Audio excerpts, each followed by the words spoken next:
Ticket in Saline County was at Harrisburg's Taylor Field as the Bulldogs hosted Massac County in a river-to-river Ohio Division showdown.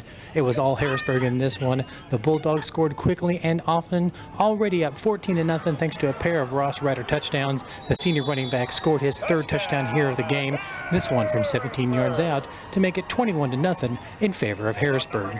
The Bulldogs defense, they came ready to play. They get the ball back off of a fumble.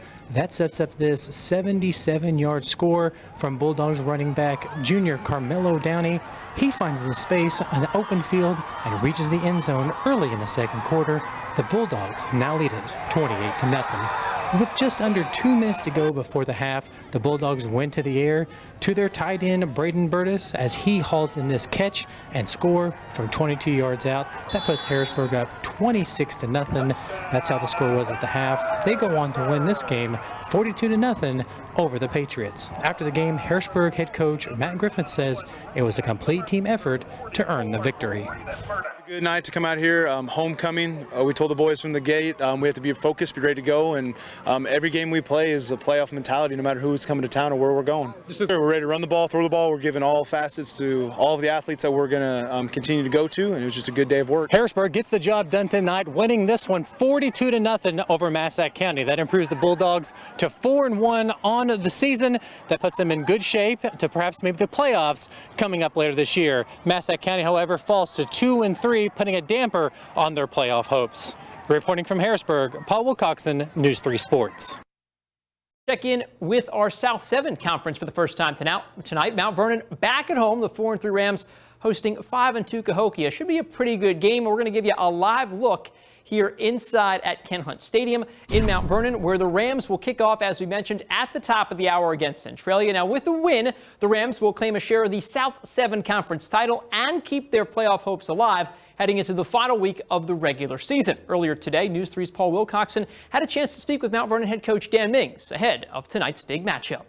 Week 8 is rivalry week in the South 7 Conference, and here at Ken Hunt Stadium, it's no exception as the Mount Vernon Rams set to host the Centralia Orphans. With me right now is the head coach of the Rams, Dan Mings. Dan, thank you so much for joining me here today. As you prepare for Centralia coming up here tonight, what are your expectations from this contest? What are you seeing from the Orphans as they come in here? Well, I mean, they're strong. They've got the best defense so far that we've seen, on film, on paper. They're really hard to score on. So, I mean, it's going to be some tough sledding for us and maybe a little bit of an uphill climb, but we're game. You're sitting at 3 wins right now, but you're in week 8 and you got an opportunity to, if you win tonight, you will be one step closer to being playoff eligible, but also you have a chance to get a crack at that South 7 Conference Championship. How do you see your team right now sitting at where it's at in week 8? Well, I mean, we're probably pretty happy. As the season goes on, expectations change. Our initial expectations, we just wanted to be in every ball game. We didn't want to, have any running clocks thrown on us and those types of things. And then as the season went on, we caught a little fire and had some good things happen to us. And we've had some bad things happen to us. But, tonight, if we win tonight, the worst we can do is tie for the conference championship. That doesn't mean anything as far as playoff goes or anything like that. But a win tonight gets us one step closer with one game to go. So, it's still not out of the realm of possibilities. And if we win tonight, somebody's going to have to share the conference championship with us. And, that's what we'd really like to do. So when you're looking back on this team, you've taken over officially for a few months now, but as you started camp in the beginning of June, what has impressed you, or what have you seen from this team from the start of camp till now and everything? Well, the kids have been really attentive. They've been really focused. There hasn't been any missing of practices. When a program's been down for so long, you think you're going to find some issues and some other types of troubles, but we didn't have that. The kids were here every day. They worked every day. No behavioral issues. I mean, everything has just been better than what we had ever expected. It's just been a lot of fun, honestly. Well, Coach Mings, thank you so much for joining me here before the kickoff and everything. We'll have more here from Ken Hunt Stadium coming up later on Sports Extra. We're back to you in the studios. Thanks, Paul and Coach Mings. We appreciate the time. You're looking right now live at some of the cheerleaders on the field in Mount Vernon. This is going to be a big game tonight, and we're going to have lots more from this game coming up between Mount Vernon and Centralia later on in our show right here on Sports Extra. Welcome back. It'll be a fight to the finish in the South 7 Conference. Mount Vernon back at home for the second straight week. The Rams entertaining 5-2 Centralia. News 3's Paul Wilcoxen was at the game and shares the story. It was the annual Pink Out game tonight in Mount Vernon as the Rams hosted Centralia. Now, keep in mind, this game was scoreless at the end of the first quarter. In the second, the Rams picked up a 2-yard touchdown by Ethan Rivera to go up 7-0. Mount Vernon tacks on another score from short distance, this time a 5-yard score by Fisher Davis to give the Rams a 14-0 lead. Still in the second quarter, the Rams defense stepped up, stripping Centralia quarterback Carson Green of the football. It was recovered by the Rams. That set this up here. On the very next play, Rams quarterback Peyton McMillan connected with Deshaun Baker for a 30-yard score. The kick was blocked. Rams up 20-0. They go on to win 35-7 and claim a share of the South 7 Conference Championship. In Mount Vernon, Paul Wilcoxen, News 3. Welcome back. After ending a 35-game losing streak last week, Vienna Goreville was looking to make it 2 wins in a row as they visit undefeated Johnston City. News 3's Paul Wilcoxen joins us now with more from this big matchup. It's Patriot Night in Johnston City as the Indians host Vienna Goreville in a Black Diamond Conference showdown. First Johnston City possession, the Indians drive down the field and finish it off with a 5-yard touchdown from Isaiah Watson. Vienna Goreville tries to keep pace. Quarterback Charles Woodrum scrambles around long enough for receiver Evan Moore to get open and haul in this catch. Eagles in business in Johnston City territory. However, 2 plays later, Woodrum feels the pressure from the Johnston City defense and throws it up toward the end zone, right into the hands of Watson for the touchback. After the turnover, Johnston City moves the ball downfield, leaving Evan Sanders here to make it 14-0 after the extra point when he scores on this 1-yard drive. Just before the end of the first quarter, Johnston City adds another touchdown on a 17-yard score from Watson. Indians go on to win this one and pick up their 6th victory of the season. With the win, Johnston City officially becomes playoff eligible. The journey toward a Black Diamond Conference title continues next week when they hit the road to take on Cesar-Valliere Waltonville. In Johnston City, Paul Wilcoxen, News 3.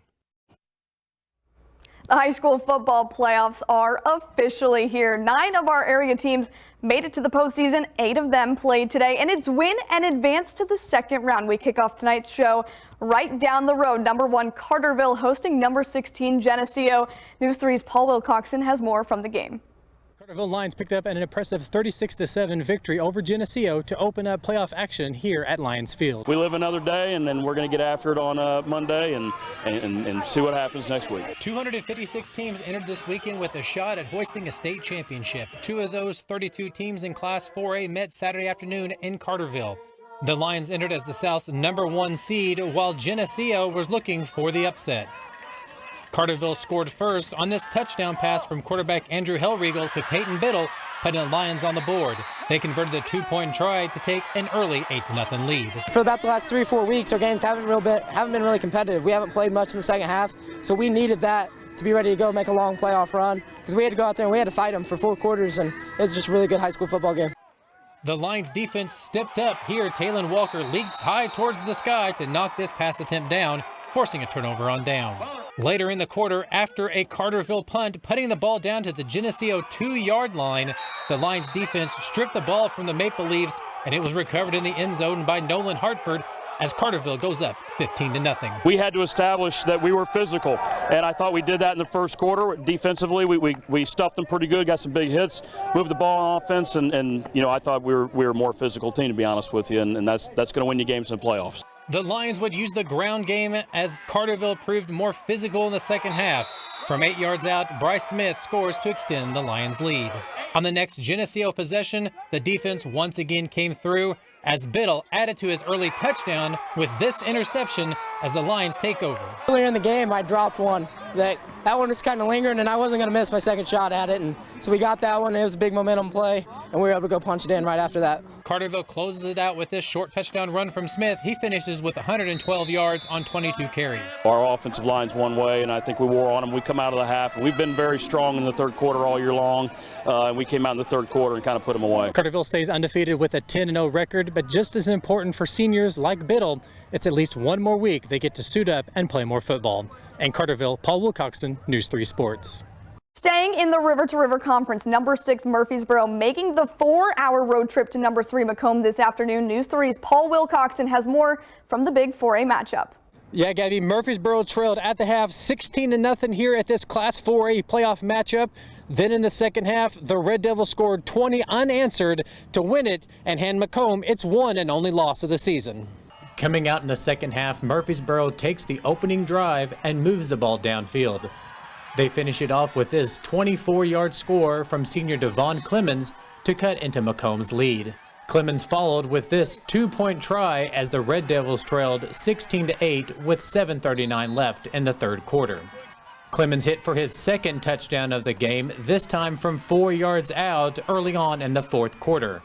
But the 2-point try was unsuccessful as Murfreesboro now trails 16-14 with 7:09 left in the game. Then with under 2 minutes left, the Red Devils scored the go-ahead touchdown, this one on Clemens' third touchdown, all in the second half to give Murfreesboro a 20-16 lead after the missed 2-point try. The defense once again stepped up. On 4th and long, Macomb quarterback Jake Duncan was forced to scramble and throw this Hail Mary out for grabs. It falls harmlessly onto the turf as the Red Devils celebrate their 20-16 road victory. After the game, Murfreesboro head coach Gary Carter praises his team's effort in the second half. We ended up making some blocks in the second half. And anytime you got a back like Devon, you're never out of it. And, with the draw play, and that's what made it happen. Murfreesboro advances to the Elite Eight for the first time since 2019. In that year, the Red Devils made it all the way to the state championship game. This year's team is hoping this year will continue just the same. In Macomb, Paul Wilcoxen, News 3 Sports. Thanks, Paul. And the Red Devils are back on the road next Saturday. They'll travel to undefeated Sacred Heart Griffin for a 2 o'clock game. We have more. Keeping with the River to River Conference, Murfreesboro taking the trip up to the capital to face number 2 Sacred Heart Griffin. News 3's Paul Wilcoxen has the details from the 4A quarterfinal matchup.